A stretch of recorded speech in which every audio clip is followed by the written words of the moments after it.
वंदे मातरम। प्रणाम। शुभ संध्या। Episode number 277, page 67, the secret knowledge. आज आम दुईटी लाइन पढ़ा आलोचना करिबा। तांकर दिव्य स्थिति मध्य को आमे उन्नीत होई परिबा। तांकर दिव्य स्थिति मध्य को आमे उन्नीत होई परिबु। दुईटा लाइन आपको पढ़ुचे। सब गभीर व्यापार, अनेक गभीर आ गंभीर विषय सब श्री अरविंद सब लिखिं। दुईट लाइन पढ़ी दूसरी आप बुझीपारे, कारण आपंकर टिके अंतत दर्शन विषय साधारण भाव में सामान्य टिके ज्ञान उदय होबुची, कारण अनेक वर्ष है बसिक पढ़ुंट। श्री अरविंद की गभीरता भितर को गोटे जिन लिखुं। देखो, his image in the human heart, human measure cast, that to his divine measure we might rise. तार अर्थ होची his image, image माने प्रतिमूर्ति, प्रतिकृति, प्रतिरूप। in human measure cast, मानवीय छांचरे ढलई ही कास्ट है, कास्टिंग कहते जो लुहा गुड़ा कास्टिंग हुए। कहीं कास्टिंग है लाभ कौन हम? That to his divine measure we might rise. तांकर जो दिव्य स्थिति मध्य को आमे उठी जाई परिबा। अधिकांश समय आपण देखंतु ये जिनस आपण रियलाइजेशन पाई मु आपण को कहूची। श्री अरविंद जो जोग कहउचंती लक्ष्य लक्ष्य बोली के कहले आमे अनेक तो लक्ष्य नाही।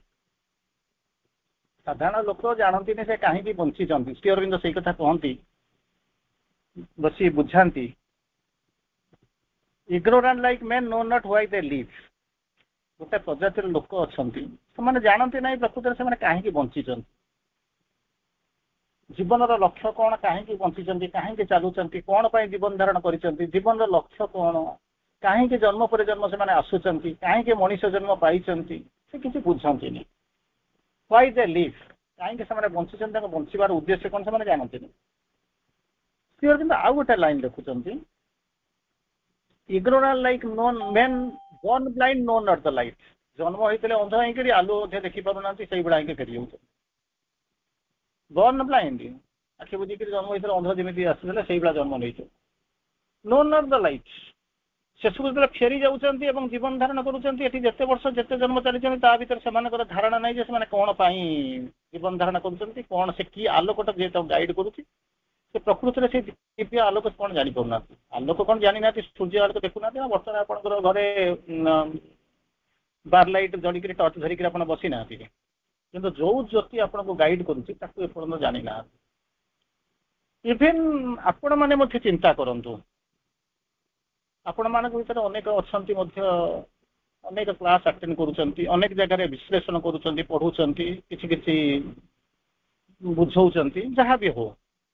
जीवन लक्ष्य कौन जदि आपको पचारे, जीवन लक्ष्य कौन आप बहु कष्ट जदि बुझे भागवत कर्म एवं भागवत अभिव्यक्ति साहाय्य निमित्त तुमको तुम जीवन दि जाइए। भागवत कौन, कार्य कौन, तापर अभिव्यक्ति कौन, आमे किए, आमको कहीं जीवन दिगला, ये सब जिन बुझा किए जो जीवन दिगला जानी केमती कौन जो मैंने सब से केमी बुझाती मुझे किंतु कौन चाहता बुझे।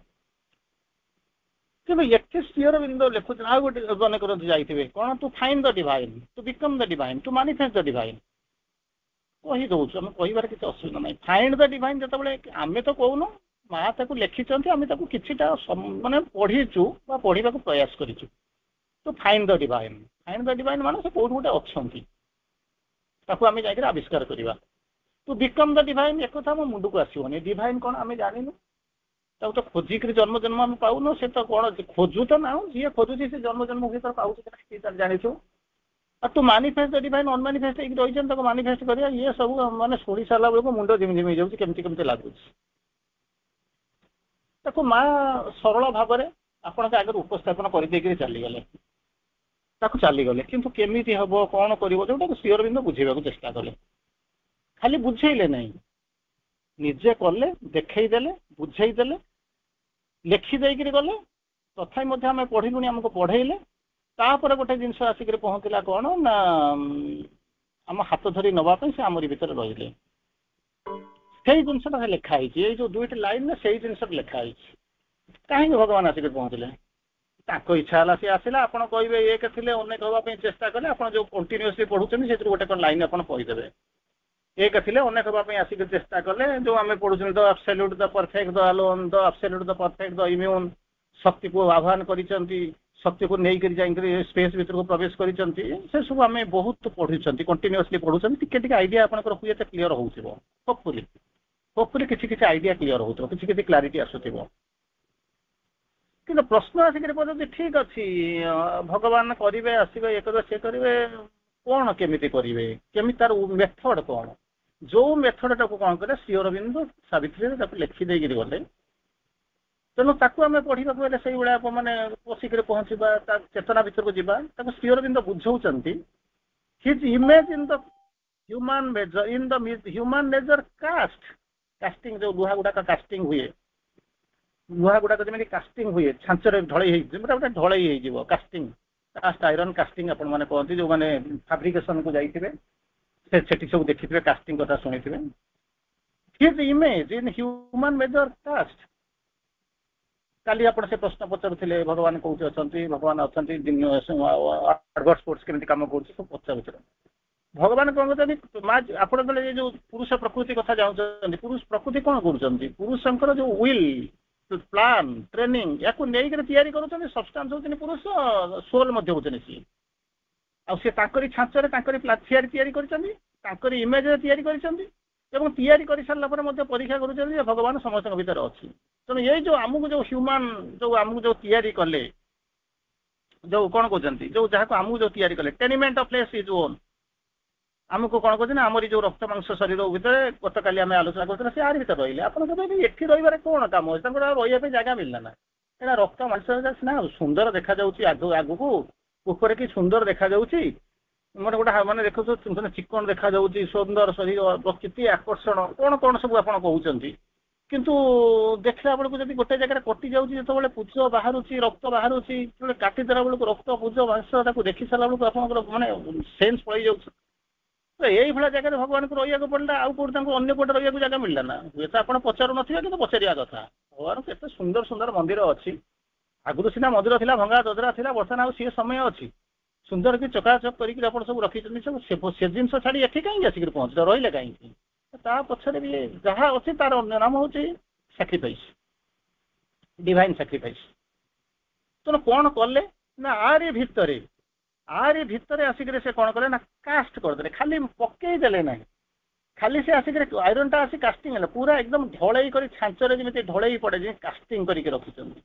ଆପଣ ତାକୁ ଚେଷ୍ଟା କଲେ ମଧ୍ୟ ତାକୁ କାଢିକି ରଖିପାରିବେ ନା। ଅର୍ଡିନାରୀ ଲୁହାଟାକୁ ଆଣିଛନ୍ତି, ଘର ଆଗରେ ପକେଇଛନ୍ତି, ଦରକାର ନହେଲେ ତାକୁ କ'ଣ କରିବେ, ନେଇକି ଆଉ କୋଉଠି ପକେଇଦେବେ। କିନ୍ତୁ ଏଟାକୁ କ'ଣ କରୁଛନ୍ତି, ପୁରା ଝରକାରେ, କବାଟରେ, ଘରରେ ପୁରା କାଷ୍ଟିଂ କରି ରଖିଦେଇଛନ୍ତି, ସେ ବାହାରିବ ନାହିଁ। କାହିଁକି କାଷ୍ଟିଂ କରିବାର ଉଦ୍ଦେଶ୍ୟ ହଉଛି କ'ଣ, ଯଦି ଲୁହାଟା ନ ଲାଗିଥାନ୍ତା, ଆପଣଙ୍କର ଯଦି ଏଇ ଘରଟା ଫାଙ୍କା ଥାନ୍ତା, ପାଣି ପଶି ଯାଉଥାନ୍ତା, ଇଏ ହଉଥାନ୍ତା। ତେଣୁ ତାକୁ କ'ଣ କାଷ୍ଟିଂ କରିକି ଝରକାଟା ତିଆରି କରିଛି, କବାଟଟା ତିଆରି କରାଯାଇଛି, କିମ୍ବା ଆଉ କ'ଣ ସବୁ ଲଗାଯାଇଛି, ସବୁ କାଷ୍ଟିଂ କରି ରଖାଯାଇଛି।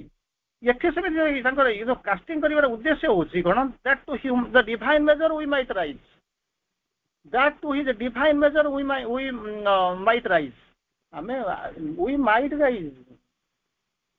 ତାର ମଧ୍ୟ 100% ସମ୍ଭାବନା କିଛି ନୁହେଁ। ଆପଣଙ୍କୁ ଦେଇଦେଲେ ଯେ ଆପଣ ତାହା କରିଦେବେ, ତାହା ନୁହେଁ। ଆପଣଙ୍କୁ ଯଦି ଗୋଟେ ଜିନିଷ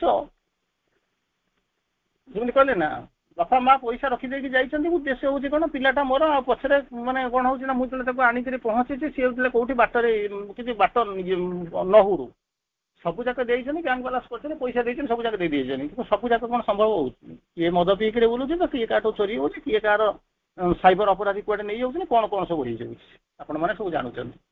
ତେଣୁ ଏଠି ହଉଛନ୍ତି କ'ଣ, ଏ ଯୋଉ କାଷ୍ଟିଂ, ହ୍ୟୁମାନ ମେଜର କାଷ୍ଟ ହେବାର କାରଣ ହଉଛି two his divine measure we might right. ଉଦ୍ଦେଶ୍ୟ ହଉଛି କ'ଣ, ସିଏ ଆମକୁ ଯେମିତି ପ୍ରତିରୂପ ଛାଞ୍ଚ ଭଳିଆ ଯେମିତି ଢଳେଇ ହେଇକିରି ପଡିଛନ୍ତି, ଛନ୍ଦି ହେଇକି ରହିଯାଇଛନ୍ତି, ଛାଞ୍ଚରେ ପଡିଯାଇଛନ୍ତି, ଢଳେଇ ହେଇକି ରହିଛନ୍ତି।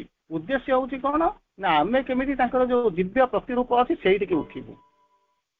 ସେଇ ଯୋଉ ଦିବ୍ୟ ପ୍ରତିରୂପ ଅଛି ସେଇଠିକୁ ଉଠେଇବୁ। ସେଥିପାଇଁ ଆମେ ନିଜେ କିଛି କରିପାରିବୁ ନାହିଁ, ଭଗବାନ ତାକୁ କରିବେ ବୋଲିକିରି ସେ ଜାଣିଛନ୍ତି, କରିଲେ ଦେଖେଇଲେ ହେଲା ନାହିଁ। ତେଣୁ ସେ କଣ କରେ ନା ମନ୍ଦିରଟାକୁ ପୋତିଲେ। ଆଉ ଗୋଟେ ଏକ୍ଜାମ୍ପଲ ଅଲଗା ଭାଇ ଦେଖିବେ ଗୋଟେ ବିରାଟ ପଡିଆ ଅଛି, କୋଉଠି ଗୋଟିଏ ଦେଖିବେ ମଝିରେ ଗୋଟିଏ ନଡିଆ ଗଛ ଉଠିଥିବ। କାହିଁକି ନୁହେଁ? କାହିଁକି ଗୋଟେ ନଡିଆ ଗଛ, କାହିଁକି ନଡିଆ ଗଛ ଯଦି ଅଛି ସମ୍ଭାବନା ଥିଲା ଅନେକ ନଡିଆ ଗଛ ଉଠିବାର, ତାହେଲେ ନଡିଆ ଗଛଟା ଉଠିଲେ ନାହିଁ କାହିଁକି? ନଡିଆ ଗଛଟା ନ ଉଠିବାର ଉଦ୍ଦେଶ୍ୟ ହଉଛି କଣ ନା ଗୋଟିଏ ଜାଗାରେ କେବଳ ଗୋଟିଏ ନଡିଆ ଗଛ ଲାଗିଥିଲା, ନଡିଆ ଗୋଟେ ପଡିଥିଲା, ସେଇଟାକୁ ଗୋଟିଏ ଗଛ ଉଠିଲା। ତେଣୁ ଏଠି ଯଦି ନଡିଆ ଯଦି ଗଛ ଅନ୍ୟ ଆଡେ ନ ଉଠିବାର କାରଣ ହଉଛି କଣ ନା ଅନ୍ୟ କୁଆଡେ କୌଣସି ଜାଗାରେ ସମ୍ଭାବନା ନଥିଲା, ଗଛ ନଥିଲା, ମାନେ ନଡିଆ ପଡିନଥିଲା, ତେଣୁ ସେ ଉଠିନି। ଯୋଉଠି ନଡିଆଟା ପଡିଥିଲା ସେଇଠି ଉଠିଲା।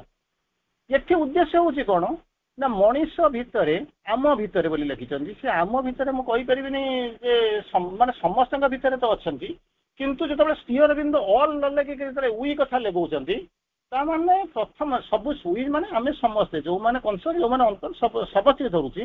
କିନ୍ତୁ ଆପଣଙ୍କୁ ଗୋଟିଏ ଦୃଷ୍ଟିରୁ ଧରି ନେବା ଯୋଉମାନେ ସଚେତନ ହେଇକୁ ପଢୁଛନ୍ତି, ଜାଣୁଛନ୍ତି, ଯୋଉମାନେ କଣ କରୁଛନ୍ତି ତାକୁ ପ୍ରାକ୍ଟିସ କରୁଛନ୍ତି, ସେଇମାନେ କମ୍ ଫାଷ୍ଟ। ଅନ୍ୟମାନେ ତ ଜାଣିନାହାନ୍ତି, ତା ଭିତରୁ ବୁଝୁନାହାନ୍ତି। ସେମାନେ ନଡିଆ କଦଳୀ ନେଇକି ମନ୍ଦିରକୁ ଚାଲିଯିବାରେ ସେମାନେ ଖୁସି ଅଛି, ସେମାନେ ଅନ୍ୟ କିଛି ବୁଝନ୍ତିନି। ସେଇଥିପାଇଁ କହୁଛନ୍ତି ସେଠି ଯେମିତି ନଡିଆ ଗଛଟା ଥିଲା ସେ ଯଦି ଉଠିବା ଆରମ୍ଭ କଲା, ସେମିତି ଆମ ଭିତରେ ସେଇ ଯୋଉ ଡିଭାଇନ ମେଜର ହବାର କାରଣ ହଉଛି କଣ ନା ସିଏ ପୁରା ଆମରି ଭିତରେ ତାଙ୍କ ଇମେଜଟା କାଷ୍ଟିଂ ହେଇକି ରହିଛି, ଏବଂ ସେ ଗୋଟେ ସମୟ ଆସିକରି ପହଞ୍ଚିବ, ଆମେ କଣ କରିବା ଉଠିବା, କିନ୍ତୁ ଆମେ ଉଠିକରି ଯାଇପାରୁନା। ଆଗରୁ ମଧ୍ୟ ଆପଣଙ୍କୁ ବାରମ୍ବାର ସେଇ କଥା କୁହାଯାଇଛି। ଯେତେବେଳେ ମଞ୍ଜିରୁ ଗଛଟାଏ ହଉଥିବ, ମଞ୍ଜିଟା ଯେପର୍ଯ୍ୟନ୍ତ ଘରେ ଥିବ, ପାଣି ଫାଣି ଲାଗି ନଥିବ, ପୋଥର ପୋତା ନଥିବ, ସେ ପର୍ଯ୍ୟନ୍ତ କିଛି ହଉନଥିବ। ଯେତେବେଳେ ମଞ୍ଜିଟା କଣ କରିବ ନା ପୋତା ହେଇଗଲା, ଗଛରେ ମାଟି ତଳେ ପୋତା ହେଇଗଲା, ପାଣି ଦିଆଗଲା, କ୍ଲାଇମେଟଟା ଯେତେବେଳେ ଫେଭରେବୁଲ ହେଇଗଲା, ସେତେବେଳେ କଣ ହବ ନା କ୍ଲାଇମେଟଟା ଯେତେବେଳେ ଫେଭରେବୁଲ ହେଇଯାଉଛି, ସେତେବେଳେ ମଞ୍ଜିଟାରୁ କଣ କରୁଛି ଧୀରେ ଧୀରେ ଫାଟିବା ଆରମ୍ଭ କରୁଛି। ଫାଟିକିରି କଣ କରିବ, ତା ଦେହରେ ଛୋଟ ଅଙ୍କୁରୋଦ୍ଗମ ହଉଛି, ଗଛଟା ବଢୁଛି। ସେତେବେଳେ ଉପରରୁ ସୂର୍ଯ୍ୟ, ବାୟୁ, ଏମାନେ ସେ ଆକାଶ ତାକୁ ଡାକୁଛନ୍ତି ଉଠିଆ, ସେମାନେ ଉଠୁଛନ୍ତି ମଧ୍ୟ। ୱର୍ଷ୍ଟ କେସ୍ ନହେଲେ ଉଠୁଛନ୍ତି ମଧ୍ୟ, ଗୋଟେ ସ୍ତରକୁ ଯାଉଛନ୍ତି, ତାପରେ ଆଉ ଯାଇପାରୁନାହାନ୍ତି। ସେଇ ଯୋଉ ସବୁଠାରୁ ବଡ ଯେ ବରଗଛ ହଉ କି ମାନେ କଣ ହଉଛି ପାଇନ ଗଛ ହଉ କିମ୍ବା ଯୋଉ ପଣସ ଗଛ ହଉ, ଚାକୁଣ୍ଡା ଗଛ ହଉ, ସେତିକି ବାଟ ହଉଛି। କିନ୍ତୁ ତାଙ୍କୁ ଡାକରା ଆସୁଛି, ଆହ୍ୱାନ ଆସୁଛି। କିନ୍ତୁ ଏଠି କଣ କରିଛନ୍ତି, ସିଏ ଯେମିତି ଓଢୁଛନ୍ତି, ଆମ ଭିତରେ ମଧ୍ୟ ସେଠି ଯେମିତି ମଞ୍ଜିଟିଏ ଥିଲା, ସେ ଗଛ ଫାଟିକରି ଗଛ ହେଇକି ଯେତିକି ବାଟ ଗଲା, ଆମ ଭିତରେ କଣ କରୁଛନ୍ତି ନା ଡିଭାଇନ କାଷ୍ଟ କରିକି ରହିଛନ୍ତି। ଆମରି ଭିତରେ ପୁରା ମାନେ ତାଙ୍କ ପ୍ରତିରୂପଟା ଏଠି ଆସି ଢଳେଇ ହେଇକି ରହିଛି। ଉଦ୍ଦେଶ୍ୟ ହଉଛି କଣ, ଆମେ ଉଠିବା। ତେଣୁ ଉଠିବା କୋଉଠିକି ଉଠିବା, କଣ ଯେମିତି ଗଛଟା ଉଠିକରି ମାନେ 10 ଫୁଟ 20 ଫୁଟ 30 ଫୁଟ 50 ଫୁଟ ଉଠି ସାରିଲା ପରେ ସିଏ ଆଉ ଉଠି ପାରୁନି, ସେଠି ଆଉ ବଢି ପାରୁନି, ସେଠି ରହିଯାଉଛି। ସେଇଭଳିଆ ନା, ସେଠି ରହିପାରୁନାହିଁ। ସିଏ କଣ ମୂଳରୁ ତ ମଞ୍ଜି, ଅନେକ ମଞ୍ଜିରୁ ଗଛ ଉଠି ପାରୁନି, ସେ ନଷ୍ଟ ହେଇଯାଉଛି। କିଛି ଲୋକ, କିଛି ଗଛ କିଏ 5 ଫୁଟ ଯାଉଛି, କିଏ 10 ଫୁଟ ଯାଉଛି, କିଏ 50 ଫୁଟ ଯାଉଛି, ସେତିକି ବାଟେ ଯାଉଛି, ଆଉ ତାପରେ ଯାଇପାରୁନି। କିନ୍ତୁ ଶ୍ରୀ ଅରବିନ୍ଦ କହୁଛନ୍ତି 5-10 ଫୁଟ 50 ଫୁଟ ଆସିବା ପାଇଁ ଆସିଛନ୍ତି। କଣ to is a divine measure we might right, ଆମେ ଉଠିବା ସେଇ ଯୋଉ ଦିବ୍ୟ ଛାଞ୍ଚ ତାରି ପର୍ଯ୍ୟନ୍ତ ଉଠିବା, ସେଇଥିପାଇଁ ଆମକୁ ଦିଆଯାଇଛି। ସେଇଥିପାଇଁ କଣ କରୁଛନ୍ତି, ସେ ନିଜ ଆମ ଭିତରେ ରହିଛନ୍ତି, କାଷ୍ଟିଂ କରି ରହିଛନ୍ତି, ଆମକୁ ଆଗେଇ ନେଉଛନ୍ତି, ଏବଂ ସେଇ ପର୍ଯ୍ୟନ୍ତ ରହୁଛନ୍ତି। ଆପଣ ସେଇଟା କିଛି କହିପାରିବେନି, ସେ ଯୋଉ ଡିଭାଇନ ମେଜରଟା କୋଉଠି କେତେ ବାଟ, କେତେ ଜଣ, କେତେ ଯୁଗ ଯିବ, ସେଟା କହିପାରିବେ ନାହିଁ। କିନ୍ତୁ ଗୋଟେ ଜିନିଷ ହଉଛି, ସେଇ ଯୋଉ ମାଇଟକୁ ଉଠିବା ପାଇଁ ଆମେ ଚେଷ୍ଟା କରୁଛୁ। ଯାହା ହଉ, ସେ ଯୋଉ 2ଟି ଲାଇନ ମୁଁ ଆଉଥରେ ମନେ ପକେଇ ରହୁଛି। His image in the human measure cast, that to his divine measure we might rise. ତାର ଅର୍ଥ ହଉଛି ଏଇଭଳିଆ, ତାଙ୍କରି ପ୍ରତିରୂପକୁ ମାନବୀୟ ଛାଞ୍ଚରେ ଢଳେଇ କରିଛନ୍ତି, ଯଦ୍ୱାରା ଯଦି ଢଳେଇ ନ ପଡୁଥାନ୍ତା, ମଞ୍ଜି ତ ଅପଡ଼ିଥିଲେ ତ ମୂଳରୁ ହେଇନଥାନ୍ତା। ତାପରେ ସବୁ ଯାକ ମଞ୍ଜି ଏଠି କାଷ୍ଟିଂ କାହିଁ କହୁଛନ୍ତି, ମଞ୍ଜିଟା ବି ଘରେ ପଡିଥିଲା, କିନ୍ତୁ ଉଠୁନି କାହିଁକି ନା ସେଠି କ୍ଲାଇମେଟ ପଡୁନି, ସୁଟ୍ କରୁନି, ପାଣି ହଉନି, ମାଟି ତଳେ ନାହିଁ, ଏସବୁ କିଛି କାଷ୍ଟିଂ କରିକି ସେ ରହିଛନ୍ତି। ଯେମିତି ଗଛଟାଏ ଆପଣ ମନ୍ଦା କରିକି ତାକୁ ଯେମିତି ମଞ୍ଜି ପୋତିଛନ୍ତି, ଯେମିତି କରିଛନ୍ତି, ଠିକ ସେଇଭଳିଆ ନିଜେ କଣ କରୁଛନ୍ତି, ଏକଦମ ଢଳେଇ ପକେଇକି ଏଠି ରହିଛନ୍ତି। ଉଦ୍ଦେଶ୍ୟ ହଉଛି କଣ, ଗଛରୁ ଯେମିତି ମଞ୍ଜିରୁ ଯେମିତି ଗଛ ଉଠି କିଛି ବାଟ ଉଠୁଛି, ପୂର୍ଣ୍ଣତା ପ୍ରାପ୍ତ ହଉଛି, ଯେତେ ପରିମାଣରେ ପୂର୍ଣ୍ଣତା ପ୍ରାପ୍ତ ହଉଛି। କିନ୍ତୁ ଏଠି ପୂର୍ଣ୍ଣତା ପ୍ରାପ୍ତ ହଉଛି କଣ ନା ଡିଭାଇନ ସ୍ପିରିଟ, ତାଙ୍କର ଯୋଉ ଦିବ୍ୟ ସ୍ଥିତି ମଧ୍ୟକୁ ଆମେ ଉନ୍ନୀତ ହେଇକି ଆସିବା। ସିଏ ଆଉ 3ଟି ଲାଇନ, ସେ ଯୋଉ ଦିବ୍ୟ ସ୍ଥିତିଟା କଣ? ଆପଣ କହିବେ ହଁ କେହି ଯାଇନାହାନ୍ତି, ଅନେକ ମଞ୍ଜି ଅଛନ୍ତି। ମନେ ରଖନ୍ତୁ, ଅନେକ ମଞ୍ଜି ଅଛନ୍ତି। ଗୋଟାଏ ମନେ କରନ୍ତୁ, ସବୁ ଯାକ ମଞ୍ଜି ପୋତା ହୁଏନି କି ସବୁଥିରୁ ଗଛ ଗୋଟେ ହୁଏନି, ବା ଗଛ ହେଲେ ବି ସବୁଥିରେ ଆମ୍ବ ପଣସ ଫଳେ ନାହିଁ। ତେଣୁ କିଛିଟା ହୁଏ ଯୋଉଟା କି ପରିପୂର୍ଣ୍ଣ ହୁଅନ୍ତି। କିନ୍ତୁ ଏଠି ହଉଛନ୍ତି କଣ, ଆମେ କହୁଛନ୍ତି ସେଇ ଯୋଉ ଗଛ ହବା, ଫଳ ହବା, କିମ୍ବା ଗୋଟେ ହେଇକିରି ଫୁର୍ସି ଯିବା, କିମ୍ବା ଅଧା ବାଟରେ ତାକୁ ନଷ୍ଟ ହେଇଯିବ, ଭାଙ୍ଗି ଯାଇଥିବ, ବାତ୍ୟାରେ ନଷ୍ଟ ହେଇଥିବ, ଏମିତି ହବ। କିନ୍ତୁ ଏ ଯୋଉ କହୁଛନ୍ତି ଆମେ ଯୋଉ ଡିଫାଇନ୍ ମେଜରକୁ ଉଠିବା କଥା କହୁଛନ୍ତି, ଡିଫାଇନ୍ ମେଜର ନୁହେଁ ଯେ ଆପଣ ଖାଲି ଫଳ ଫୁଲ ଧରିକି 10 କୋଟି ଫୁଟ 50 ଫୁଟ ଉଠି ସାରିଲା ପରେ ହବ। କିନ୍ତୁ ଆପଣଙ୍କର ଡିଭାଇନ୍ ମେଜର ମାନେ ଶ୍ରୀ ଅରବିନ୍ଦ ବୁଝଉଛନ୍ତି ଯେ କୋଉ ପର୍ଯ୍ୟନ୍ତ ଆପଣ ଯିବେ, ଯୋଉଟା କି ମୁଁ ଆପଣଙ୍କୁ ଆଗରୁ ମଧ୍ୟ କହିଥିବି, ଆଉ ଥରେ ରିପିଟ୍ କରୁଛି। ଶ୍ରୀ ଅରବିନ୍ଦ କହୁଛନ୍ତି ଆଗେ ତମେ ଜାଣ ତମେ କିଏ, ସେ ଆଗେ ତମେ ଜାଣ ତୁମେ କିଏ। ଦ୍ୱିତୀୟ ପର୍ଯ୍ୟାୟକୁ ଆପଣଙ୍କ ସ୍ୱାଗତ। ତେଣୁ ଶ୍ରୀ ଅରବିନ୍ଦ ଯୋଉ କହୁଛି ଯୋଉ ଡିଭାଇନ୍ ମେଜର ଆମେ ଯାହାକୁ ଯୋଉ ଚିନ୍ତା କରୁଛୁ ସେଟା କୋଉଠି କେତେ ବାଟ କେମିତି କଣ, ଯେମିତି ଆମେ ତାକୁ ଗୋଟେ ଛୋଟିଆ ମୁଁ ଏକ୍ସାମ୍ପଲ ଦଉଛି, ଆପଣ ତାକୁ ଧରି ବୁଝିବା ପାଇଁ ସୁବିଧା ହବ। ଯେତେବେଳେ ମନେ କରନ୍ତୁ ଜାଣିଛନ୍ତି ତାପର ଗୋଟେ ନେକ୍ସଟ ଡେ ଡିକ୍ଲାର ହେଇଯାଇ ସାରିଲାଣି ରାମ ରାଜା ହେବେ, ରାମ ରାଜା ହେବେ ବୋଲିକିରି ଆନାଉନ୍ସମେଣ୍ଟ ହେଇସାରିଲାଣି, ଡିକ୍ଲାର କରିସାରିଲାଣି, ଲୋକମାନେ ଖୁସି ଏନ୍ଜୟ କରୁଛନ୍ତି, ସେଲିବ୍ରେଟ କରିବା ଆରମ୍ଭ କଲେଣି। ତେଣୁ ସେଇ ଯୋଉ ସେଲିବ୍ରେଟ କରିବା ଆରମ୍ଭ କରିଛନ୍ତି ସେତିକି ବେଳେ କଣ ହେଇଛନ୍ତି, ହଠାତ୍ ରାତିରେ କଣ କରୁଛନ୍ତି, ଅବଶ୍ୟ ଇଏ ହଉଛି ଦୈବ ବିଧାନ, ଭଗବାନଙ୍କର ଇଚ୍ଛା, ଡିଭାଇନ୍ ଲୀଳା। ତେଣୁ ସିଏ କଣ କରୁଛନ୍ତି ନା କୈକେୟୀଙ୍କ ପାଖକୁ ଚାଲି ଯାଉଛନ୍ତି। ତା ପରବର୍ତ୍ତୀ ଅବସ୍ଥାରେ ବହୁତ କମ୍ପ୍ଲେନ ହେଲା, ଇଏ ବୟସରେ ତମେ ଯେତେବେଳେ ଘର ଦ୍ୱାର ସଂସାର ଛାଡି ଦେଇକିରି ଯେତେବେଳେ ବାନପ୍ରସ୍ଥରେ ବାହାରିଛ, ରାଜପ୍ରସ୍ଥ ମାନେ କଣ ରାଜପଦକୁ ଛାଡି ଦେଇକିରି ତୁମେ ପିଲାକୁ ହ୍ୟାଣ୍ଡ ଓଭର କରିଦେଇକିରି ସନ୍ତାନକୁ ଦେଇକିରି ତୁମେ ଯାଉଛ, ସେତିକି ବେଳେ ଏକ ଶୁଭ କର୍ମ କରିବାକୁ ଯାଉଛ, ଯାହାର ସଂକଳ୍ପ ତୁମେ କରିବ, ସେତିକିବେଳେ ତୁମେ ରାଣୀହଂସପୁରକୁ ଯିବାର କଣ ଆବଶ୍ୟକତା ଥିଲା। ଅନେକ କମେଣ୍ଟ ମଧ୍ୟ ହେଇଛି, ଯାହା ହଉ ସେ ମାନବୀୟ ଯଦି ନ ଯାଇଥାନ୍ତେ ହୁଏତ ରାମଚନ୍ଦ୍ର ଯାଇନଥାନ୍ତେ, ଯିବା ତ ନିର୍ଦ୍ଦିଷ୍ଟ ତେଣୁ ନିର୍ଦ୍ଧାରିତ ହେଇଥିଲା, ବହିଟା ସେଇଥିରେ ଲେଖା ହେଇଥିଲା। ତେଣୁ ସେ ଯାହା ହଉ ଯାଇଛନ୍ତି, ଯାଇ ସାରିଲା ପରେ ସେଠୁ କଣ କରୁଛନ୍ତି, ସେଇ ସମୟରେ ତ ମନ୍ଥରାର ବୁଦ୍ଧିରେ କୈକେୟୀ ତାକୁ ମାଗୁଛନ୍ତି ମତେ ଯୋଉ ଦିଟା ବର ଦବାର ଥିଲା ମତେ ଦିଅ। ନା ସେତେବେଳେ ମାଗିଲ ନା, ନା ମୋର ଯେତେବେଳେ ମୁଁ କହିଥିଲି ମୋର ଯେତେବେଳେ ଦରକାର ମୁଁ ସେତେବେଳେ ମାଗିବି, ନା କଣ ତ ଦିଟା ବର ମାଗିବ ମାଗ। କାରଣ ରାଜା ଏତେ ଖୁସି ହେଇଯାଇଛନ୍ତି, ସେଇଥିପାଇଁ କହିଲେ ଏମିତି ଖୁସି ହେଇଯାଅ ନା ଯେ କି ନିଜକୁ ଭୁଲିଯିବ, ଏମିତି ସ୍ୱପ୍ନ ଦେଖ ନା ଯେ ପଡିକିରି ଯେମିତି ତାକୁ ପରିପୂରଣ କରିପାରିବ ନାହିଁ, ଏମିତି ଉଡିବାକୁ ଚେଷ୍ଟା କରେ ନା ଯେ ପଡିକିରି ଗୋଡ ହାତ ଭାଙ୍ଗିଦବ। ତେଣୁ ଏ ହଉଛି ଆମେ ତାହା ହିଁ କରୁଛୁ, ଏଇ ଜିନିଷ ଆମେ କରୁଛୁ। ଆମେ ପ୍ରକୃତରେ କଣ କରୁଛୁ, ଗୋଟେ ଆବଷ୍ଟ୍ରାକ୍ସନ ଭିତରେ ରହୁଛୁ, ରିଆଲିଟି ଭିତରକୁ ଆସିପାରୁନି। ତେଣୁ ସେ କହିଲା ଠିକ ଅଛି ମତେ ଦିଟା ବର, ଇଏ ତାକୁ ସେତିକିବେଳେ କଳ୍ପନା କରିପାରୁନାହାନ୍ତି, ଏକ ତ କାଲି ଖୁସି ଏତେ ଯୋଉ ତଳେ ମାଟି ତଳେ ଯଦି ମାନେ ରହିଥିବ, ପାଦଟା ରହିଥିବ ତାହେଲେ ଠିକ ଠାକ ଅଛି, ତାହେଲେ ମଝିରେ ଯଦି ମାନେ ଡେଉଁକିରି ଭାସୁଛନ୍ତି, ପଡିକିରି ଗୋଡ ହାତ ଭାଙ୍ଗିବା ତ ସ୍ୱାଭାବିକ।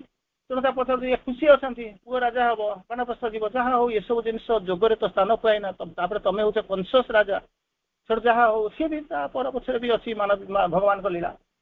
ପ୍ରଥମେ ହଉଛି ମୋ ପୁଅ ରାଜା ହବ, ତମ ପୁଅ 14 ବର୍ଷ ବନବାସ ଯିବ। ସେ ସେଠୁ କହିଲେ ଏଇଭଳିଆ ବର କଣ ମାଗିଲ, ମତେ କଣ ଆଉ କିଛି ମାଗିଲନି। ସେ ସେଠୁ ପଚାରୁଛନ୍ତି, ସେଇ ସମୟରେ କହୁଛନ୍ତି ସେଟା ତମର ଆଗରୁ ଭାବିବାର ଥିଲା, ଯେତେବେଳେ ମୁଁ ତମକୁ ଯୁଦ୍ଧରେ ଜୀବନ ବଞ୍ଚେଇଥିଲି, ତୁମକୁ ଯେତେବେଳେ ରକ୍ଷା କରିଥିଲି, ସେତିକିବେଳେ କଣ ମୁଁ ଦିଟା ବର ମାଗି ନେଇ ପାରିନଥାନ୍ତି, ମତେ ରାଜ୍ୟ ଦିଅ, ଇଏ ଦିଅ, ସିଏ ଦିଅ, ଏମିତି ଦିଅ, ମୁଁ ପାଠରାଣୀ କର, ମୁଁ ସେତକ ମାଗି ପାରିଥାନ୍ତି। କିନ୍ତୁ ମୁଁ ତମକୁ କହିଥିଲି କଣ, ମୋର ସମୟ ଆସିଲେ ମୁଁ ମାଗିବି। ଆଉ ସେଇ ସମୟ ଯେ ଆଜି ଆସିବ ତମେ କଣ ଜାଣିପାରୁନା, ରାଜାକୁ ଡିକ୍ଲାର କରିବାକୁ ତମେ ଯାଉଛ। ରାଜା ଡିକ୍ଲାର କରିସାରିଲେ, ଆନାଉନ୍ସ କରିସାରିଲେଣି ରାଣୀହଂସପୁରକୁ ଆସିବାର ଯୋଉ ସମାଧୀନତା, କଳ୍ପନା କର।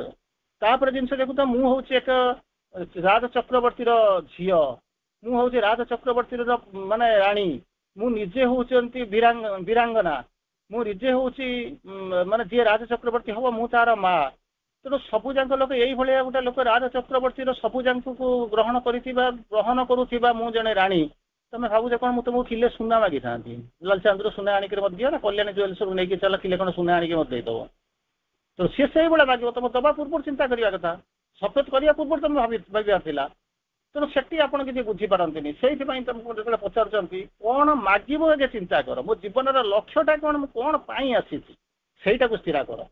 ନା ମୁଁ ମୋର ଆସିଛି କଣ ନା ମାନେ ଇଏ ଖାଇବା ପାଇଁ, ଭୋଜି ଖାଇ ଦେଇକିରି ପଳେଇବା ପାଇଁ, ତୋଟା ମୂଲ୍ୟ ମୁଁ କାହିଁ କରିବି, ପତ୍ର ଗୋଟେଲା ଲୋକ ମୁଁ କାହିଁ ତୋଟା ମୂଲ୍ୟ କରିବି। ମୁଁ ଆସିଛି କଣ ନା ଇଏ ହୋଟେଲଟା କେମିତି ହେଇଛି, କଣ ତାର କେମିତି ଅଛି, ଲୋକ ସବୁ କେମିତି ରହୁଛନ୍ତି, ମୁଁ ଟିକେ ଦେଖିଦେଇକି ଯିବାକୁ ଆସିଛି। ତେଣୁ ମତେ ଗୋଟେ ନିମନ୍ତ୍ରଣ ମିଳୁଛି, ମୁଁ ଯାଉଛି ବାହାଘର ଭୋଜି ନାଁରେ ମୁଁ ଯାଉଛି ବୁଲି ପଡି ଚାଲି ଆସିବା ପାଇଁ। ଯଦି ମୁଁ ରେଗୁଲାରଲି ଖାଇବା କଥା ହେଇଥାନ୍ତା, ମୁଁ ତାର ପରବର୍ତ୍ତୀ ଚିନ୍ତା କରିଥାନ୍ତି। ସେଥିପାଇଁ ଆପଣଙ୍କୁ ପଚରା ହଉଛି, ଆପଣ ଯେତେବେଳେ ଜନ୍ମ ଲାଭ କରିଛନ୍ତି, ଆସିଛନ୍ତି, ଆପଣଙ୍କର ପର୍ପସଟା କଣ, କଣ ପାଇଁ ଆସିଛନ୍ତି। ଯଦି ଆପଣ କହିବେ ଏଇ ମୋର ଘର ଦରକାର, ଟଙ୍କା ପଇସା, ଯିଏ ନାହିଁ ସିଏ ଦଉଛନ୍ତି, କାହିଁ ଏଠି ତପସ୍ୟା କରିବା ଦରକାର ତ ନାହିଁ, ଏଠି ଆଦୌ ତପସ୍ୟା କରିବାର ଆବଶ୍ୟକତା ବି ନାହିଁ। ଇଏ କଣ ଯୋଉମାନେ ସବୁ କୋଟିପତି ହେଇଛନ୍ତି, ଇଲେକ୍ସନ ଜିତୁଛନ୍ତି, ବର୍ତ୍ତମାନ କୋଟି କୋଟି ଟଙ୍କା ଆଉ ଗୋଟେ ଫେଜ୍ ଇଲେକ୍ସନ ଅଛି, ତାପରେ ହବ କୋଟି କୋଟି ଟଙ୍କା ଯଦି କାରବାର ହଉଛି, କଣ ନାହିଁ କଣ ହଉଛି, ସମସ୍ତେ କଣ ସେଠି ତପସ୍ୟା କରୁଛନ୍ତି କି? ସମସ୍ତେ ଯାଇକିରି ଏଠି ବସିକିରି ମାନେ ବସି ଧ୍ୟାନ କରୁଛନ୍ତି ନା କାର୍ଯ୍ୟକ୍ରମ କରୁଛନ୍ତି ନା କଣ କରୁଛନ୍ତି, ସ୍ପେଶାଲି ତ କରିବା ଦରକାର ନାହିଁ। କିନ୍ତୁ ଆପଣ ମାନଙ୍କର ପର୍ପସ ହଉଛି ଅଲଗା। ସେଇଥିପାଇଁ କହିଲେ ତମ ପର୍ପସଟା କଣ, ନା କୋଉ ପର୍ପସ, ତମର ଉଦ୍ଦେଶ୍ୟଟା କଣ, କଣ ପାଇଁ ତମେ ଯାଉଛ, ତମେ କଣଟା ପାଇଁ ଯାଉଛ ଚିନ୍ତା କର। ଦେଖ, ଯୋଉଟାକୁ ପାଇଁ ଶ୍ରୀ ଅରବିନ୍ଦ କହୁଛନ୍ତି ଆମର ପର୍ପସଟା ହଉଛି ଏଇଆ। Know the find the divine माने become the divine manifest the divine ସେଠି ପଢିଥିଲେ। କିନ୍ତୁ ଶ୍ରୀ ଅରବିନ୍ଦ ଆଉ ଏଠି କଣ କଲେ ମାନେ ତାକୁ ଟିକେ ବ୍ୟାଖ୍ୟା କଲେ ଏବଂ ଆପଣଙ୍କର ଜୀବନର ଗଭୀର ଲକ୍ଷ୍ୟଟାକୁ ଆପଣଙ୍କ ଆଗରେ ପ୍ରତିପାଦନ କଲେ। ପ୍ରଥମ ହଉଛି କଣ ନା ଆମେ କିଏ ସେ ଆଗେ ଜାଣିବା ଦରକାର। ସେ ଯୋଉ ଗପଟି ଯେମିତି କହିଲି ଆପଣଙ୍କୁ ସେଇ କଥା, ମୁଁ କିଏ ସେ ଜାଣିଛ ତ? ମୁଁ ତ ଦିଟା ବର ମୋର ପେଣ୍ଡିଂ ଅଛି, ତମେ ବର ଦବ ଠିକ ଅଛି, କିନ୍ତୁ ମୁଁ କିଏ ସେ ଜାଣିଛ ତ? ନିଜେ ହଉଛି ବୀରାଙ୍ଗନା, ତୁମ ଜୀବନ ରକ୍ଷା କରିଛି। ମୋ ବାପା ହଉଛନ୍ତି ରାଜା, ଚକ୍ରବର୍ତ୍ତୀ ରାଜା। ମୋ ସ୍ୱାମୀ ହଉଛନ୍ତି ଚକ୍ରବର୍ତ୍ତୀ ରାଜା। ମୋ ପୁଅ କାଲି ହବ ଚକ୍ରବର୍ତ୍ତୀ। ତେଣୁ ଏଇଭଳିଆ ଚକ୍ରବର୍ତ୍ତୀ ଚକ୍ରବର୍ତ୍ତୀ ଚକ୍ରବର୍ତ୍ତୀ ଚକ୍ରବର୍ତ୍ତୀ ତାର ମୁଁ ସବୁ ଯାକର ଆଧାର ଦିଏ। ତମେ କେମିତି କଣ ଆଶା କରୁଛ ଯେମିତି ହଉଛି ସେଠି ଯେମିତି କହୁଛନ୍ତି ସେମିତି ପଚାରୁଛନ୍ତି ତମେ କିଏ ସେ ଚିନ୍ତା କର। ତମେ କିଏ ସେ ଆସିବ ତମେ ନିଜେ କିଏ ଚିନ୍ତା କର ନା ମୁଁ ହଉଛି ଏଇ ତମର ପରିଚୟଟା ଖୋଜିକି ତାପରେ କଣ ହବ ସେଟା ଅଲଗା କଥା। ନିଜର ପରିଚୟ ପ୍ରତି ଆଗେ ବି ସିରିୟସ୍। ତାପରେ ଶ୍ରୀ ଅରବିନ୍ଦ ବୁଝଉଛନ୍ତି ତୁମର ପରିଚୟ ତମକୁ କହିଲେ ବି ତମେ ଚିହ୍ନି ପାରିବନି ଜାଣିପାରିବନି। ଯାହାକୁ ଶ୍ରୀ ଅରବିନ୍ଦ ବୁଝେଇଲେ we are the sons of God and must be even as he। ସେଠି ଦଶରଥ କୈକେୟୀ କହିଲେ ମୁଁ କହିଲେ କିନ୍ତୁ ଏଠି ଶ୍ରୀ ଅରବିନ୍ଦ କହୁନା ସେଠି କହୁଛନ୍ତି we ଆମେ we are the sons of God and must be even as he। ସିଏ ଆମେ ହଉଛି କିଏ ସେ ଆମର ପ୍ରକୃତରେ ପରିଚୟ ହଉଛି କଣ ନା ଆମେ ହଉଛି sons of God। ଏଠି sons of ନୁହଁ ଯେ ଆପଣ ମାନଙ୍କର ବାପାଙ୍କ ନାଁ କହିବେ କିମ୍ବା ଆପଣଙ୍କ ପିଲା ଆପଣଙ୍କ ବାପା ନାଁ କହିବେ। ନାଚୁରାଲି ଆପଣଙ୍କର ପରିଚୟ ବାପା ନାଁ ଏଇଆ ପ୍ୟାରେଣ୍ଟିଆଲ ନାଁ ବାପା ନାଁ ଏଇଆ ମାଙ୍କ ନାଁ ଏଇଆ ଆପଣ ଯାହାକୁ ଯୋଉ ବୁଝିଛନ୍ତି। କିନ୍ତୁ ଏଠି କହୁଛନ୍ତି we are the sons of God। ସେଠି ବାପା ମାଙ୍କୁ ଉଲ୍ଲେଖ କରାଯାଇଛି। ସେଠି ସିଏ ହଉଛନ୍ତି ସିଏ ବି ମଧ୍ୟ ସେଇ ପରମ୍ପରାତ୍ମକର ସନ୍ତାନ। ଏଠି କଣ ହଉଛି ମଷ୍ଟ ବି ଇଭିନ୍ ଆଜି ସିଏ ଯାହା ଆମେ ତାହା ନିଶ୍ଚିତ ଭାବରେ ହେଇ ଉଠିବା। ଏଇ କଥା କହିସାରିଲା ପରେ ତାପରେ କେବେ ହବ ନାହିଁ। we are the sons of God and must be even as he। ତାପରେ ସେକେଣ୍ଡ ପର୍ସନ ସେକେଣ୍ଡ ଲାଇନ କହୁଛନ୍ତି ଆମେ ତ ହେଇପାରିବେ ଏ ରକ୍ତ ମାଂସର ଶରୀର ଯୋଉଟା କାଲି ଆପଣ କହିଥିଲେ ଏଇ ରକ୍ତ ମାଂସ ଶରୀର ପଢିଥିଲେ ଆମେ ରକ୍ତ ମାଂସ ଶରୀର ଭିତରକୁ ଭଗବାନ ଓହ୍ଲେଇ ଆସିଛନ୍ତି ତାକୁ ନିବାସ କରି ରହିଛନ୍ତି। ଏଠି ମଧ୍ୟ କହୁଛନ୍ତି ସେଇ ରକ୍ତ ମାଂସ ଶରୀରଟା କିନ୍ତୁ ସେ ରକ୍ତ ମାଂସ ଶରୀରଟା ଆପଣଙ୍କୁ ଯେମିତି ଦେଖାଯାଉଛି ସେ ତାହା ନୁହେଁ। ସେ ହ୍ୟୁମାନ ପର୍ସନ ତାକୁ ନେଇକରି ଆସିଛନ୍ତି ମାନବୀୟ ଲୀଳା କରୁଛନ୍ତି ମାନବୀୟ ଶରୀର ଭିତରେ ରହୁଛନ୍ତି ରକ୍ତ ମାଂସର ଶରୀର ସବୁ ସତ୍ୟ। କିନ୍ତୁ ଆହୁରି ତାର ଗଭୀର ସତ୍ୟ ହଉଛି କଣ ତାର ଆହୁରି ଗଭୀର ଡିପେଷ୍ଟ ଟ୍ରୁଥ ହଉଛି କଣ ମଷ୍ଟ ଗ୍ରୋ ଡିଭାଇନ। ଏଇଆକୁ ନେଇକରି ଆପଣଙ୍କୁ ହେବେ ସବୁ ଯାକ ହେଇଛି ରାଜାର ପୁଅ ରାଜା ହଉଛି ମନ୍ତ୍ରୀ ଯିଏ ପ୍ରଧାନମନ୍ତ୍ରୀର ପୁଅ ସେ ଚେଷ୍ଟା କରୁଛି ବିକଜ ଇନ୍ଦିରା ଗାନ୍ଧୀ ଥିଲା ନେହେରୁ ଥିଲା ରାଜୀବ ଗାନ୍ଧୀ ଥିଲା ତେଣୁ ଇଏ ତାର କଣ କରୁଛି ତାର ବୁଲୁଛି କହୁଛି ମୁଁ ଚେଷ୍ଟା କରୁଛି ମୁଁ କୋଉଠି କଣ ହେବି ତେଣୁ ତାର ରାହୁଲ ଗାନ୍ଧୀ ବୁଲୁଛି born with a silver spoon. ସିଏ ଯେମିତି ଚେଷ୍ଟା କରୁଛି ସେମିତି ଆପଣ ଚେଷ୍ଟା କରନ୍ତୁ ଏ ପ୍ରଧାନମନ୍ତ୍ରୀ ମନ୍ତ୍ରୀ ପଦ ପାଇଁ ନୁହେଁ କିମ୍ବା ଗୋଟେ ବ୍ୟବସାୟରେ ଯାଇକରି ସେ ଚେୟାର ଉପରେ ବସିବା ପାଇଁ ନୁହେଁ। ଆପଣଙ୍କର ପର୍ପସ ହଉଛି ଏଇଆ he human person we must grow divine. ଆପଣଙ୍କୁ ଡିଭାଇନ କରିବା ଭଗବାନ କେତେ ଆପଣଙ୍କ ପାଇଁ ଚେଷ୍ଟା କରୁଛନ୍ତି ମନେ ପକାଉଛନ୍ତି ଏବଂ ତାକୁ କହୁଛନ୍ତି ମଷ୍ଟ ଗ୍ରୋ ଡିଭାଇନ। ନିଶ୍ଚିତ ଭାବରେ ଆମେ ସେଇଠିକୁ ଉନ୍ନୀତ ହେଇଯାଇବୁ ହେଇପାରୁନ କାହିଁ our life is a paradox with God for କି ଆମେ ଜାଣିନୁ ଠିକଣା ହଜେଇ ଦେଇଛୁ ପରିଚୟ ହଜେଇ ଦେଇଛୁ ନିଜର ପାସବୁକ୍ ହଜିଯାଇଛି ଡେବିଟ୍ କାର୍ଡ ହଜିଯାଇଛି ଅନ୍ଧାରରେ ବୁଲୁଛୁ ଆଲୁଅ ପାଉନୁ ଚିରା ଫଟା ପିନ୍ଧିକିରି ବୁଲୁଛୁ ଦୈନନ୍ଦିନକୁ ନେଇକି ଜୀବନ ଯାପନ କରୁଛୁ। ଭଗବାନଙ୍କୁ ଯେତେବେଳେ ଡାକିବ ସିଏ ଯେତେବେଳେ ଆମକୁ ଦେଖେଇଦେବେ ତେଣୁ ଅସୁବିଧା କଣ ଅଛି। ଆପଣ ଗୋଟେ ଜାଗା କିଣିଲେ କୋଉଠି ଜାଗାଟା ପଡିଛି ଆପଣ ଜାଣିନାହାନ୍ତି ଯେତେବେଳେ ତାକୁ ନେଇକରି ଯିବେ ଅଫିସରେ ଆଲାଉ କରି ମାନେ ଆପ୍ଲାଏ କରିବେ ଅମିନ ଯିବ ମାପିକି ଦେଖେଇଦେବ ଏଇ ହଉଛି ତୁମର ଜାଗା ବାଉଣ୍ଡରୀ କରିଦେଲେ ସେଠୁ ଜାଣିଲେ ଯେ ଏଇ ଜାଗାଟା ହଉଛି ମୋର। ଆୱାର ଲାଇଫ ଇଜ ସେଠି ଯେମିତି ଅମିନ ଦେଖେଇଦେଲା ଆପଣଙ୍କର ସେମିତି our life is a paradox with God for କି ବର୍ତ୍ତମାନ ଜୀବନଟା ଗୋଟେ ପ୍ରହେଳିକା ବିରୋଧାଭାସ ହେଇଯାଇଛି। ସେ କେମିତି କଣ ଖୋଲିବ ୱିଥ୍ ଗଡ୍ ଫର କି ଭଗବାନ ଆସିକି ଚାବି କୋଟି ଖୋଲିଦେଲା ପରେ ଆପଣଙ୍କ ଜୀବନଟା ଦିବ୍ୟ ଜୀବନ ହେଇଯିବା ଆରମ୍ଭ କରିବେ ଆପଣ ସେଇଠିକି ଉଠି ଯାଇପାରିବେ। ଏଠି ସେଇ କଥା କହିଲେ ସେଠି ତ ହେଇଯିବ ଭଗବାନ ଆସିବେ ଚାବି କାଠି କରିବେ ଭଗବାନ କେମିତି କଣ ଆସି ଚାବି କାଠି କରିବେ ଆଣିକି ସବୁ ଦେବେ ଭଗବାନ କେମିତି ଚାବି ହେଇଯିବ ଆପଣ ଜାଣିବେ କେମିତି। ସେଇ ଯୋଉ ଜିନିଷ କରିବା ପାଇଁ ଏତେ ଗୁଡା ଜାଣିଲେ ଭଗବାନ କଣ କରିଛନ୍ତି ନା କାଷ୍ଟ କରିଛନ୍ତି ନିଜକୁ ତାଙ୍କର ପ୍ରତିରୂପକୁ ମାନବୀୟ ଛାଞ୍ଚରେ ଢଳେଇ କରିଦେଇଛନ୍ତି ପୁରା ଆମ ସହିତ କାଷ୍ଟିଂ କରି ରଖିଛନ୍ତି ବାହାରିବନି ପୁରା ମାନେ ଆପଣଙ୍କର କାଷ୍ଟିଂ କରିକି ରହିଛି ୱେଲ୍ଡିଂ ହେଇକି ରହିଛି। ଉଦ୍ଦେଶ୍ୟ ହଉଛି କଣ ଆମେ କଣ କରିବା ତାଙ୍କରି ଯୋଉ ଦିବ୍ୟ ସ୍ଥିତି ମଧ୍ୟକୁ ଉନ୍ନୀତ ହେଇଯିବା। ଅର୍ଡିନାରୀ ଆମେ ତ୍ରିଶଙ୍କୁର ସ୍ୱର୍ଗରେ ରହିବା ନାହିଁ କିମ୍ବା ଅନ୍ୟମାନେ କରିପାରୁନାହାନ୍ତି ତାଙ୍କଠାରୁ ଆମେ ଦୀପାଦ ଆଗକୁ ଯାଇକି ଆମେ ଆସୁନୁ ସିଏ କହିପାରୁନି ମୁଁ କହିଦଉଛି ସିଏ ସବୁଦିନ ରିଲିଫ ଯାଉନି ମୁଁ ସବୁଦିନ ରିଲିଫ ଯାଉଛି ତାର ପଇସା ନାହିଁ ମୁଁ ଯାଇକି ପଣ୍ଡିଚେରୀ ବୁଲି ଆସୁଛି ଏଇଟା କରିବାକୁ ତମେ ଆସିନା he is divine measure we might rise ସେଇ ଜିନିଷ ହବା ପାଇଁ ଆମେ ଆସିଛୁ। ଏଇଠି ଗୋଟେ ଶବ୍ଦ ଆସୁଛି इमेज बोलिक गोटे शब्द अच्छी जो इमेज टाक आपको खाली गोटे छोटिया कथा कहूँ से इमेज टाक श्री अरविंद केमती वर्णना करुँच दुईटा लाइन आपको श्री अरविंद कहते मुझे बुझाऊँ जोटा श्री अरविंद कहते ऑल इज एन इमेज जहाँ देखुच सब जाक हूँ गोटे गोटे इमेज इमेज कविता फविता लिखिथे इमेज माने प्रतिरूप आप देखिथे तेणु जो जहाँ कौच सब गोटा गोटा इमेज कहीं बोली सी कहते ऑल इज एन इमेज बोलिक कहीं कहते चिंता करूँ ये कथा कहले हाँ ऑल इज एन इमेज सी अरविंद जो कहते आम मानिना कि आपण मैंने बेटर बुझीजे कहीं ऑल इज एन इमेज बोलिक कहते ऑल इज एन इमेज बोलिक कहबार कारण हूँ श्री अरविंद जो बुझाऊँ कहीं आम सी जो भगवान जो तैयारी कर प्रथम लाइन में आपको कही सारे भगवान छांचरे तैयारी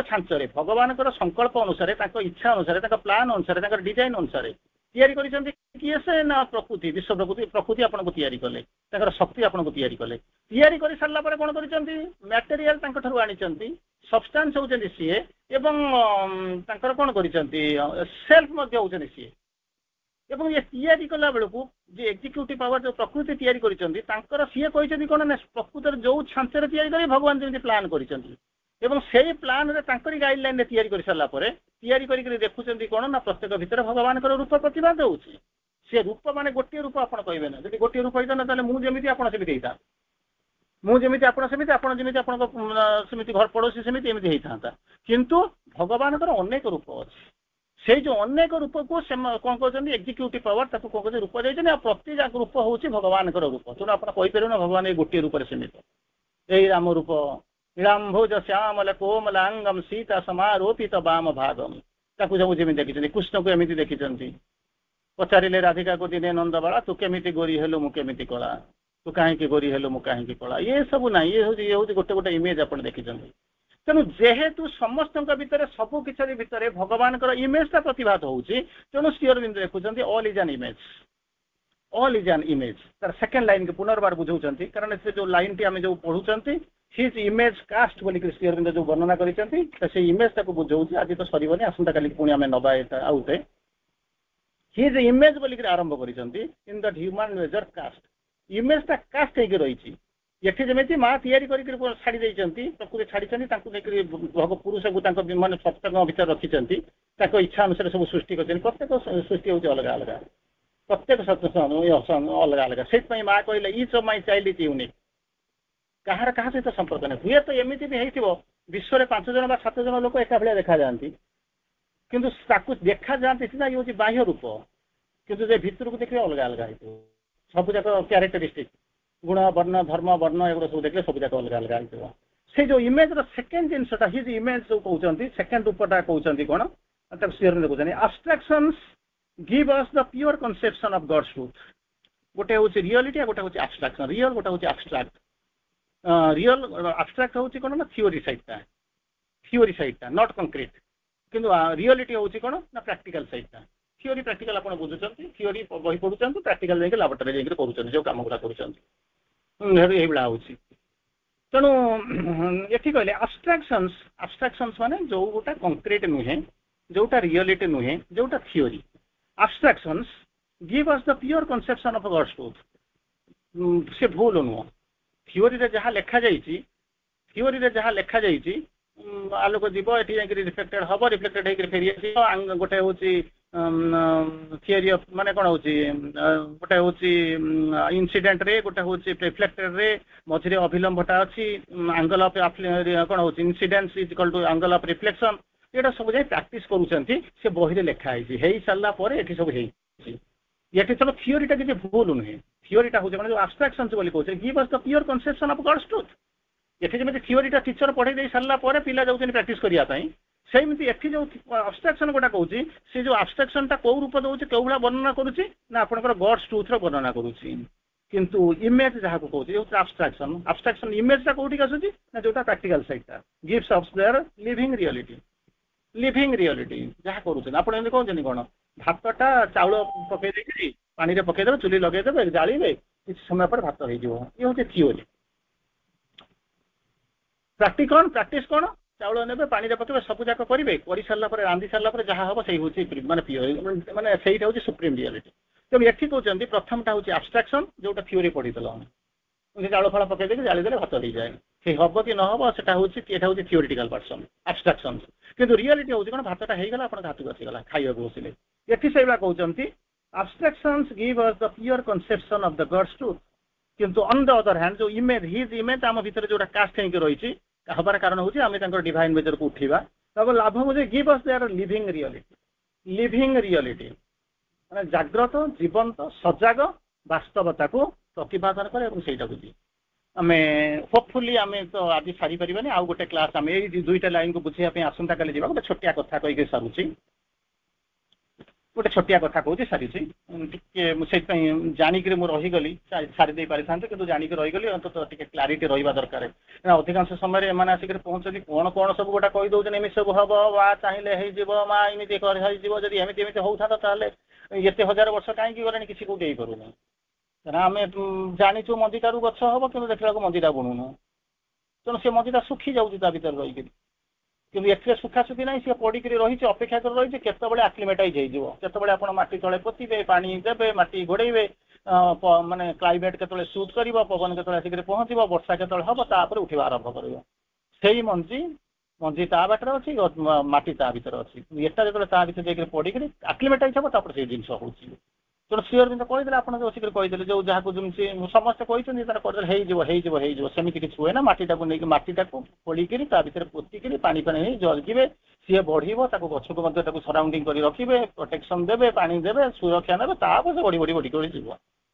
ଏ ହଉଛି ସତ୍ୟ। ଯାହା ହଉ ଗୋଟେ ଛୋଟିଆ କଥା କହିଦଉଛି ବନ୍ଦ କରୁଛି। ଗୋଟେ ରାଜାକୁ ତେଲାତେଲି କରିକି ଗୋଟେ ଲୋକଟାଏ କଣ କଲା, ଗୋଟେ ଚାକିରି ପାଇଗଲା, ଗୋଟେ ଘୋଡା ପାଇଗଲା, ଗୋଟେ ଜାଗିରି ପାଇଗଲା, କିଛି ସମ୍ପତ୍ତି ବାଡି ପାଇଗଲା, କିଛି ପଇସା ପାଇଗଲା। ତେଣୁ ରାଜୁ ବନ ଗୟା ଜେଣ୍ଟଲମ୍ୟାନ, ସାଙ୍ଗେ ସାଙ୍ଗେ ସେ ପୁରା କର ଛାଡିକିରି ବୁଲିଲା, ଘୋଡା ଚଢିକିରି ଆରାମରେ ବୁଲିଲା। କିଛି ଲୋକ ଆସିଲେ ତାକୁ ଦେଖିକିରି ହସିଲେ, ସିଏ ଖୁସି ହେଇଗଲା। ତାକୁ କିଏ ନମସ୍କାର କଲା, ସିଏ କହିଲା ଯାହା ହଉ ମୋର ମାନେ ଭାଉ ବଢିଗଲାଣି, ଏମିତି ହେଇକିରି ବୁଲିଲା।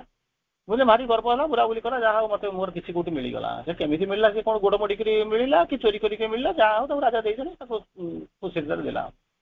ଗୋଟାଏ ଦିନ ସେ କଣ କରୁଛି, ଯାଉଛି ସହରର ଗୋଟେ ଜାଗାରେ କଣ ହେଇଛି ଦେଖିଲା କିଛି ଲୋକ ଜମା ହେଇଛନ୍ତି। ସେ ସେଇପଟେ ଗଲା, ଘୋଡା ଟପ୍ ଟପ୍ କରିଗଲା। ସେତେବେଳେ ଗଲେ ନା ଘୋଡା ଚଢା ଠାରୁ ସମ୍ପତ୍ତି ନାହିଁ, ଘର ପୋଡି ଠାରୁ ବିପତ୍ତି ନାହିଁ। ସେତେବେଳେ ଯୋଉ ଯାଉଥିଲା ଘୋଡା ଟପ୍ ଟପ୍ କରିଗଲା, ଆଉ ଜାଣିକିରି ଗଲା, ତାକୁ କିଏ ମନେଇଲେନି। ସେ ଯୋଉ ଦଳକ ଥିଲେ ସମସ୍ତେ ଗୁଡା ବ୍ୟସ୍ତ ଅଛନ୍ତି। ତେଣୁ ଆକୁ ଭାରି ଇଏ ଯଦି ପଳେଇ ଯାଇଥାନ୍ତା ମୋର ଚୋରି କରିବା ଦରକାର ନାହିଁ। ଇଏକୁ ଭାରି ଖରାପ ଲାଗିଲା। ନିଜେ ସେଠୁ କଣ କଲା ମତେ ମୁଁ ରାଜାଙ୍କର ଇଏ ଘୋଡା ଚଢିକିରି ଯାଉଛି, ମତେ କେହି ଅନଉନାହାନ୍ତି। ସେଠୁ କଣ କଲା, ଘୋଡା ନେଇକି ତା ପାଖରେ ଯାଇକି ପହଞ୍ଚିଲା, ଦେଖିଲା ଗୋଟେ ଭିକାରୀ ଭଳିଆ ଗୋଟେ ଲୋକଟେ ବସିଛି, ତା ଚାରିପଟରେ ଶହ ଶହ ଲୋକ, ହଜାର ହଜାର ଲୋକ କଣ କରୁଛନ୍ତି ଘେରିଛନ୍ତି। ତାକୁ କଣ ପ୍ରଶ୍ନ ପଚାରୁଛନ୍ତି, ସେ କଣ କହୁଛନ୍ତି, ନିଜର ଜୀବନ ଦର୍ଶନ ତାଙ୍କର ସକାଳ ଯୋଉ ସମସ୍ୟା ନେଇଛନ୍ତି ଇଏ ତାକୁ ବୁଝେଇ ଦଉଛନ୍ତି। ବୁଝେଇ ଦେଲା ପରେ ଲୋକ ସବୁ ଗଦଗଦ ହେଇଯାଉଛନ୍ତି, ପ୍ରଣାମ କରୁଛନ୍ତି, ପ୍ରାର୍ଥନା କରୁଛନ୍ତି। ୟାକୁ ତ ଆହୁରି ଖରାପ ଲାଗିଲା, ଅହଙ୍କାର, ମାନେ ego Gates hot Singh the ego in others. ଯେତେବେଳେ ଇଗୋଟା ଶୋଇଥିବ କିଛି ଅସୁବିଧା ନାହିଁ, ଯେତେବେଳେ ଅନ୍ୟ ଭିତରେ ସେ ଦେଖିବ ଲୋକଟା ଉଠି ଯାଉଛି, ସେତେବେଳେ ତା ଇଗୋଟା ଆଉ ରାଇଜ୍ କରିଯିବ।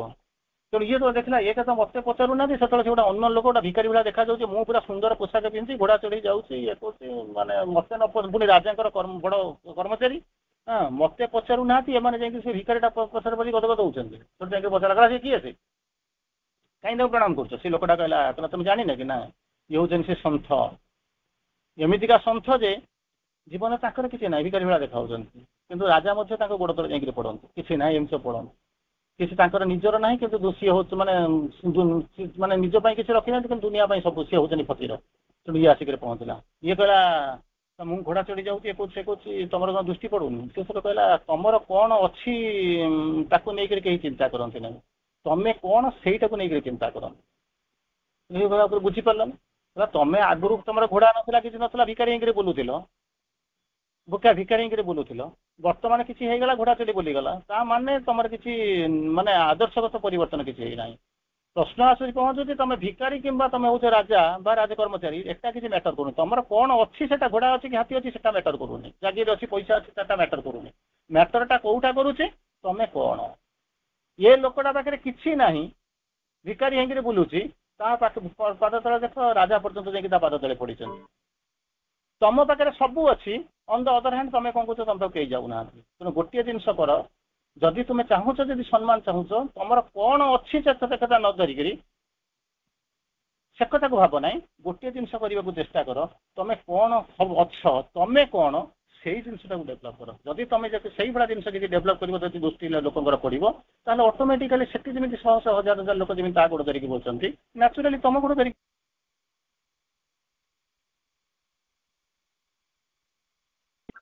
ଯିଏ ଯାଉଛନ୍ତି, ସମସ୍ତେ ଯାଉଛନ୍ତି କ'ଣ ନା ସମ୍ପତ୍ତି ଟଙ୍କା ଗୋଟେ ଖୋଜିବାକୁ ଯାଉଛନ୍ତି, କିନ୍ତୁ ଆପଣ ହବା ପାଇଁ ଯାଉଛନ୍ତି। କାହିଁକି ନା ସେମାନେ ଜାଣିନାହାନ୍ତି ଜୀବନର ଲକ୍ଷ୍ୟ। ଆପଣ କିଛି କିଛି ସଚେତନ ହେଲେଣି, ସେମାନେ କିଛି କିଛି ଆଉ କିଛି ଲୋକ ଅଛନ୍ତି ଥିଓରି ସହିତ ସମ୍ପୃକ୍ତ, ଆପଣ ସହଜରେ ପ୍ରାକ୍ଟିକାଲ ସହିତ ସମ୍ପୃକ୍ତ। ସେମାନେ ମନ୍ଦିର ଭିତରକୁ ଯାଉଛନ୍ତି, ଆପଣ ବି ଯାଉଛନ୍ତି, କିନ୍ତୁ ଆପଣ ଜାଣିଛନ୍ତି କ'ଣ ନା with divine measure we might right. ସେଇଥିପାଇଁ ମହାଶ୍ରୀ ଅରବିନ୍ଦ ଆପଣଙ୍କୁ କହିଦେଇ ଗଲେ। ବନ୍ଦେ ମାତରମ୍। ଆସନ୍ତାକାଲି ସେକେଣ୍ଡ ପାର୍ଟ ପଢ଼ିବାକୁ ଯିବା। ବନ୍ଦେ ମାତରମ୍।